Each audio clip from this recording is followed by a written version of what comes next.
For today's video, iwa-walkthrough ko muna kayo sa ating warehouse at bago natin puntahan, kailangan muna nating magsuot ng ating PPE or tinatawag na Personal Protective Equipment. Safety vest, safety shoes at ang ating safety hard hat para maiwasan natin ang anumang aksidente. Kailangan alisin ang ating mga nakasuot sa ating katawan katulad ng pulseras, relo at hikaw dahil mahigpit na ipinagbabawal ito sa loob ng warehouse.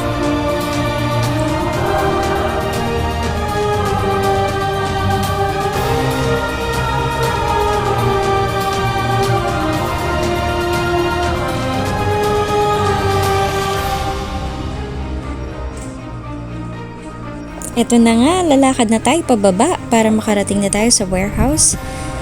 So mga ilang steps lang naman pababa.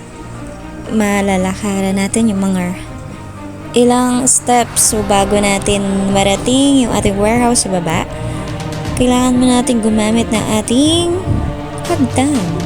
So yan nga.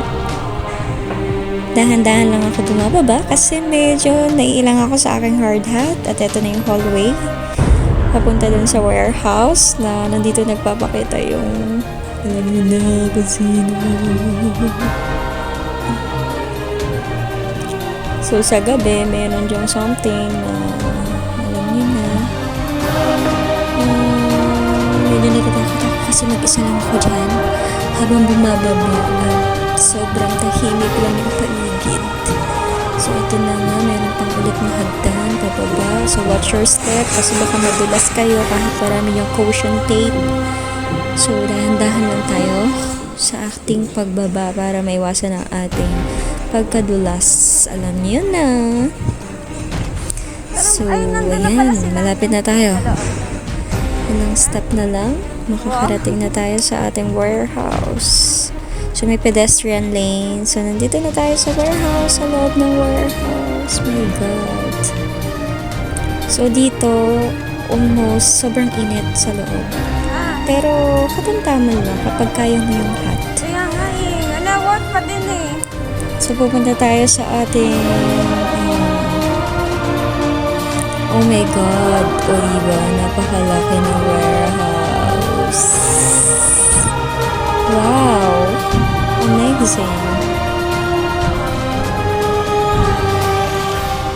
So, diba? Ang lakas ng loob ko. Hindi ako naglalakad sa pedestrian lane. Pero bawal yun na. Dapat sa pedestrian lane kayo dumadaan. So, dahil wala naman masyadong mga machines there. So, naglalakad ako. Kasi wala. Parang break time that time. So, ganyan ako. After lunch or during lunchtime, I have to check the warehouse. So, nasaan na ba tayo para mababangga na ako? Bawal kasi i-zoom or mismong i-zoom ng camera yung ating products. So, pinagbabawal po. So, malapit na tayo. Ayan na tayo.